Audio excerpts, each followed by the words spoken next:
Hi everybody, this is my 125 gallon New World tank, and tonight we're just going to do a simple feeding video. We are going to start with my flake food if I can find it.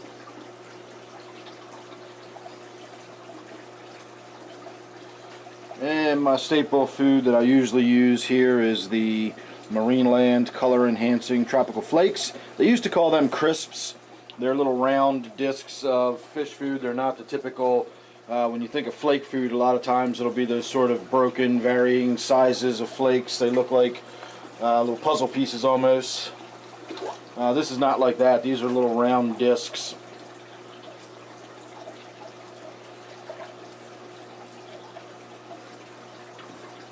And I've been using them for years. It's the staple food in most of my tanks.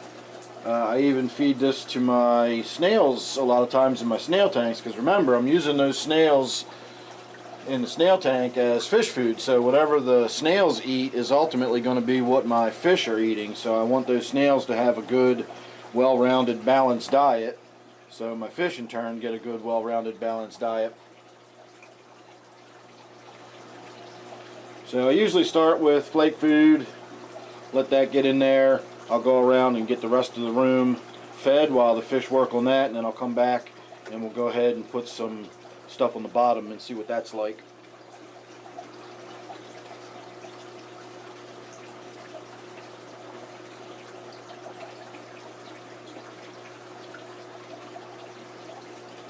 I keep meaning to move that stick out of the way here. I guess I can move it now.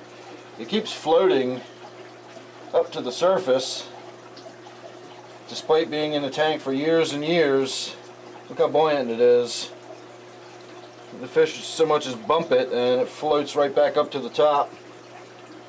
So someone suggested that deep down within the wood there's denitrifying bacteria, and as that bacteria does its thing, it's actually producing gases like hydrogen sulfide deep down inside the wood, and that is actually giving it a little added buoyancy, which sounds reasonable enough. I don't know if it's the denitrifying bacteria doing that, but it could certainly be some other type of bacteria that's in the wood, breaking the wood down, decaying it, and producing some sort of gases that are in turn reducing the density of the wood, and it's becoming more and more buoyant even though it is waterlogged.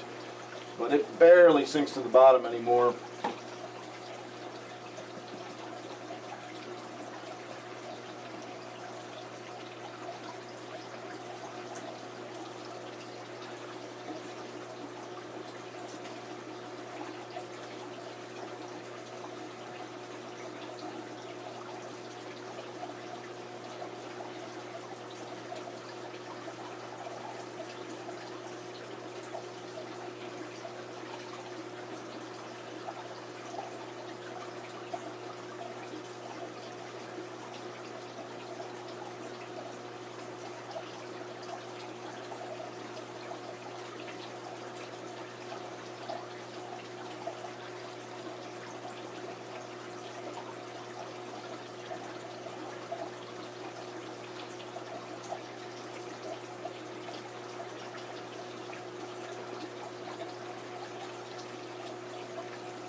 And so the next bit of feeding is, I carry algae wafers. I just keep them in this jar.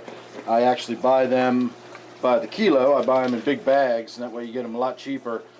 Generally you will see them at the fish store in little 3 or maybe 8 ounce bags, something like that. They cost anywhere from $6 or $8 for the small bag, and then you get the slightly larger bag, run you about $12.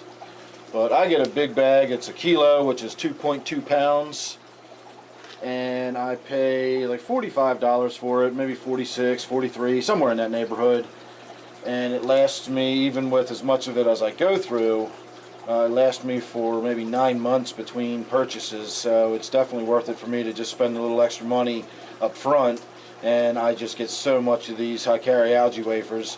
And it is the original high-carry algae wafers, which I'm a big fan of. I've tried other types and brands of algae wafers. I've always come back to the high-carry algae wafers. I think they're the best. And my snails actually get a lot of the high-carry algae wafers too. Not only is it good high quality food. It's something that the snails really can gather around on. You get a pile of snails on one wafer. So I just actually fed the snail tank, and it does not look like we're seeing a bunch of action. Down at the other end of the tank I can see some silver dollars swimming around with chunks of algae wafers sticking out of their mouth, and it looks like most of the fish have gotten their fill.